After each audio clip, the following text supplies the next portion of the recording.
जख्म कुछ ऐसे मिले कि निशान रह गए। इंसान तो जिंदा रहे मगर अरमान बह गए। ये कहानी है उस दौर की जहां नफरत की आग ने लाखों जिंदगियां निगल ली।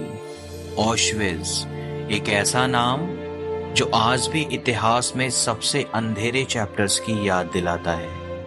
आज की इस वीडियो में आप जानेंगे एक ऐसे कंसंट्रेशन कैंप के बारे में जो ना केवल एक कैंप था बल्कि एक डेथ कैंप था।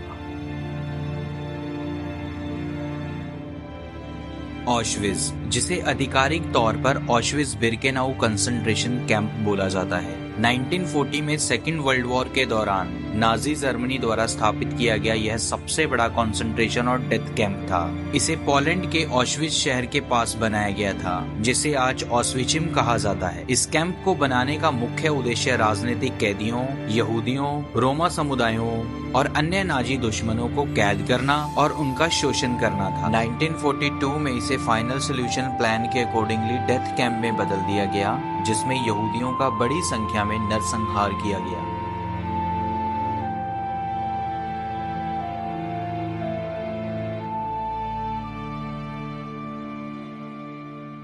तो चलिए इस वीडियो में थोड़ा सा आगे बढ़ते हैं और इस कैंप के बारे में थोड़ा सा डिटेल से जानते हैं। दरअसल इस कैंप को 3 पार्ट्स के अंदर डिवाइड किया गया था। इसका पहला पार्ट था ऑशविट्ज़ 1, जो कि प्रशासनिक और यातना का केंद्र था, जहां पर लोगों को यातनाएं दी जाती थी। इसका दूसरा हिस्सा था ऑशविट्ज़ 2 बिर्केनाउ, जो कि मौत का शिविर था। यहीं पर गैस के चैम्बर्स बनाए गए थे। तीसरा और अंतिम हिस्सा था ऑशविट्ज़ 3। यहाँ पर लोगों से जबरन मजदूरी करवाई जाती थी। अगर यहाँ पर दी जाने वाली यातनाओं की बात करें तो वो यातनाएं बहुत ज्यादा खतरनाक थी। यहाँ पर लोगों को ट्रेन से भर के लेकर आया जाता था और उतरते ही उन्हें 2 ग्रुपों में बांट दिया जाता था। वे भूखे, प्यासे, थके हुए और डरे हुए थे। ये कैंप एक ऐसी जगह थी जहाँ पर हर कदम पर मौत थी। यहाँ पर कैदियों को अमानवीय परिस्थितियों में रखा जाता था। भोजन के नाम पर केवल कुछ ग्राम रोटी और पानी ही उन्हें दिया जाता था। उन्हें दिन रात कठोर मेहनत करनी पड़ती थी। कई लोग भूख, ठंड और बीमारियों से मर जाते थे। हर कदम पर उनके लिए यातनाएं थी। बिर्केनाउ कैंप में मौजूद गैस चैम्बर्स का इस्तेमाल मासूम लोगों को जाइक्लोन बी गैस से मारने के लिए किया जाता था। यहीं पर ही उनके शवों को जलाने के लिए बड़े बड़े क्रेमेटोरियम बनाए गए थे, जहाँ पर उनके शवों को जला दिया जाता था।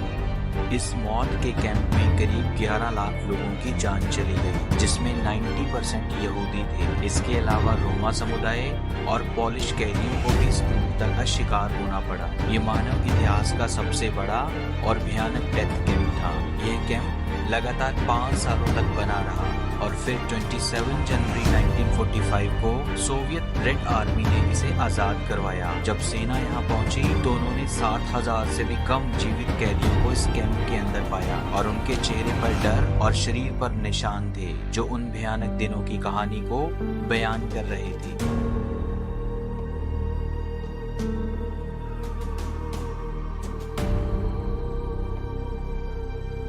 ऑशविट्ज़ आज एक म्यूजियम और स्मारक के रूप में खड़ा हुआ है। यह केवल एक जगह नहीं बल्कि एक मौत का कैंप था, जो हमें याद दिलाता है कि नफरत, भेदभाव और इंटॉलरेंस से कितना बड़ा विनाश होता है। आज इसकी याद में 27 जनवरी को अंतर्राष्ट्रीय होलोकॉस्ट स्मृति दिवस मनाया जाता है। आज की इस वीडियो में इतना ही। अगर वीडियो अच्छी लगी हो तो इसे लाइक और शेयर करना ना भूलें और ऐसी ही दिलचस्प कहानियों के लिए चैनल को सब्सक्राइब कर लें।